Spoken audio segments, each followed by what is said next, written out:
পূর্ব থেকে পশ্চিম ঢাকায় প্রভাবশালী রাষ্ট্রগুলোর মনোযোগ বাড়ছে বিএনপির দিকে। লন্ডন থেকে ঢাকা ফেরার আগেই বিএনপির ভারপ্রাপ্ত চেয়ারম্যানের সাথে একাধিক বৈঠক করেছেন ঢাকার যুক্তরাষ্ট্র ও যুক্তরাজ্যের দূত। নির্বাচনের আগে পরে তারেক রহমানকে স্বাগত জানাতে প্রস্তুত বেইজিংও। মোর্শেদ হাসিবের রিপোর্ট।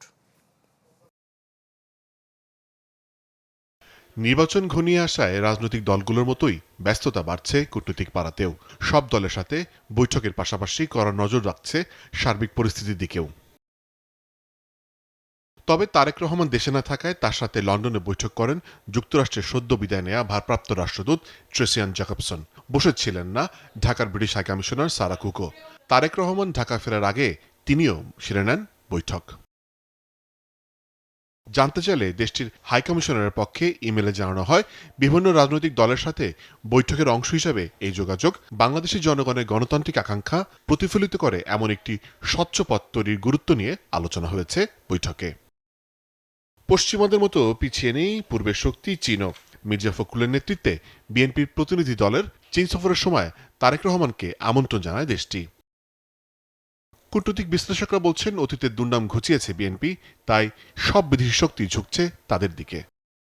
বিএনপির প্রতি যে আস্থার জায়গাটা তৈরি হয়েছে পরাশক্তিগুলির মধ্যে, সেটা খুবই ইতিবাচক। কারণ দুটো কারণ থাকে। একটা, প্রথম কথা হলো যে বিএনপি অতীতে দেশ শাসন করেছে এবং সেই ক্ষেত্রে তাদের একটা ট্র্যাক রেকর্ড আছে। সেই ট্র্যাক রেকর্ডের প্রেক্ষিতে খুব স্বাভাবিকভাবেই পরাশক্তিগুলি চাবে যে কন্টিনিউটি থাকুক। আর দ্বিতীয় যেটা আছে যে বিএনপির সাথে এই মুহূর্তে যে মৌলবাদ বলেন বা অন্যান্য যে বিষয়গুলি নিয়ে আমরা বারবার শুনতে পাই, সেই ট্যাগিংটা আর নাই। সুতরাং সেই জায়গাতেও একটা বড় রকমের পাশ্চাত্যের কনফিডেন্স তৈরি হয়েছে এবং খুব স্বাভাবিকভাবেই পাকিস্তান, চীন, ভারত, মার্কিন যুক্তরাষ্ট্র বাংলাদেশে একটা গ্রহণযোগ্য নির্বাচন চাবেন এবং সেই গ্রহণযোগ্য নির্বাচনের মাধ্যমে এমন একটা পলিটিক্যাল পার্টি আসুক যারা খুব একটা বড় রকমের নিরাপত্তা ঝুঁকি বা নিরাপত্তা কেন্দ্রিক আলোচনার বিষয়বস্তু হবে না।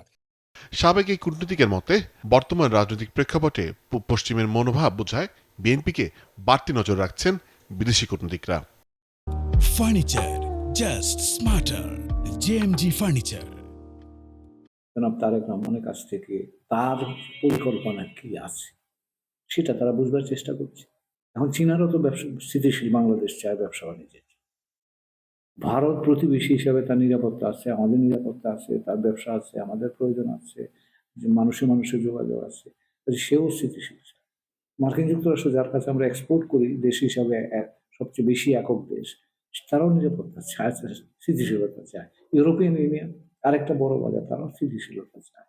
এবং যেটা মনে হচ্ছে যে আগামী নির্বাচনে যদি বিএনপি নির্বাচিত হয়, সরকার গঠন করে, তাহলে তারা কি নীতি বানাবে, তারা তাদের সাথে কিভাবে কাজ করবে এই অংশীদাররা, সে বিষয়গুলি তারা বুঝবার চেষ্টা করছে। এবং তাদের দিক থেকেও যদি কোনো ধরনের চিন্তা থেকে থাকে, সেটা ইতিবাচক নেতিবাচক, সেটাও তারা নিশ্চয়ই আলাপ আলোচনার সময় হয়তো যেন তারেক রহমানের কাছে সেটা তারা উপস্থাপন করেছে। অতীতে রাষ্ট্র পরিচালনার অভিজ্ঞতার কারণেই বিএনপিকে অন্যান্য রাজনৈতিক দল থেকে এগিয়ে রাখছেন বিশেষজ্ঞরা। মোর্শেদ হাসিব, চ্যানেল 24, ঢাকা।